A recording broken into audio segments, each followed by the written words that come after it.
Assalamu alaikum students, welcome back to my YouTube channel. This is me Umar and you are watching Umar Online. Students, in this video you know difference between compiler and interpreter. तो students पहले हम देखते हैं कि compiler और interpreter ये दोनों चीज़ें हैं क्या।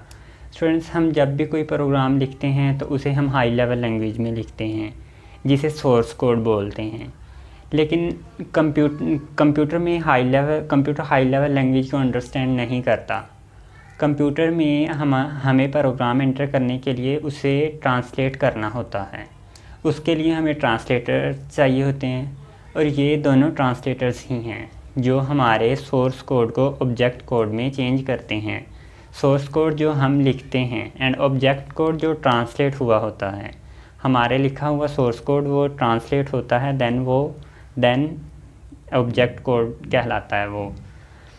तो डिफरेंस में देखते हैं कि इनमें डिफरेंस क्या क्या हैं। काम तो दोनों का एक ही है कि उसने भी ट्रांसलेट ही करना है और उसने भी ट्रांसलेट ही करना है, लेकिन देखते हैं कि वो किस तरह से ट्रांसलेट करता है और ये किस तरह से ट्रांसलेट करता है। पहला डिफरेंस है इनमें, compiler translate the source code as a whole.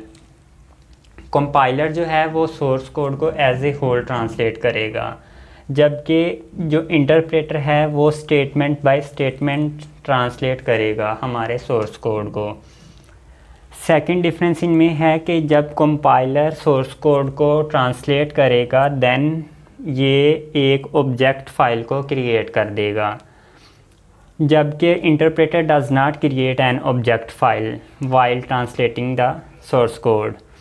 Third difference है इनमें, कंपाइलर जो है उसकी एग्जीक्यूशन वेरी फास्ट है। ये वाला पॉइंट जो है ये फर्स्ट पॉइंट से रेलिवेंट हो रहा है।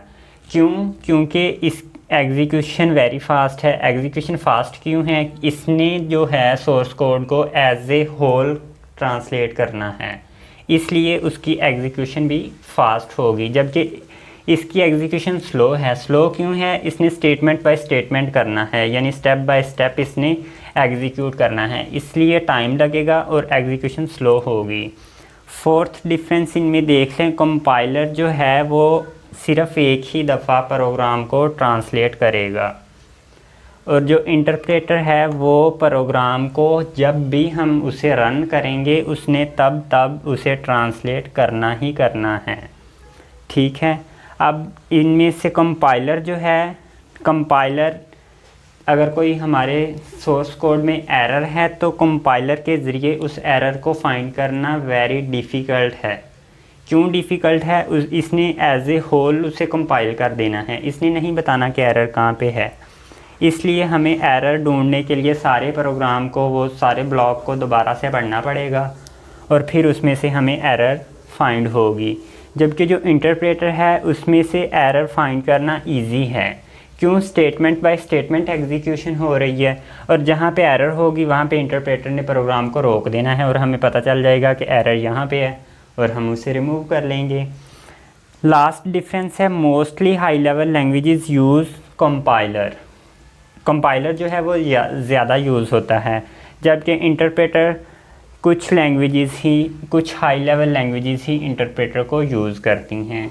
इंटरप्रेटर यूज़ इसलिए कम होता है, इसकी एग्जीक्यूशन में टाइम लगता है, ज़्यादा टाइम लगता है, स्टेटमेंट बाय स्टेटमेंट है। ये सिर्फ इसमें मतलब पॉजिटिव पॉइंट एक ही है कि एरर्स को इसमें से करेक्ट करना इजी है। तो स्टूडेंट्स, ये थे difference between compiler and interpreter. उम्मीद है कि आप लोगों को अच्छे से समझ आए होंगे। अगर किसी भी बात में कोई भी मसला हो तो आप कमेंट सेक्शन में पूछ सकते हैं। मिलते हैं एक नई वीडियो में, तब तक के लिए अपना ख्याल रखिएगा। अल्लाह हाफिज़ and stay connected with Umar online till next video. Don't forget to subscribe my YouTube channel and press the bell icon.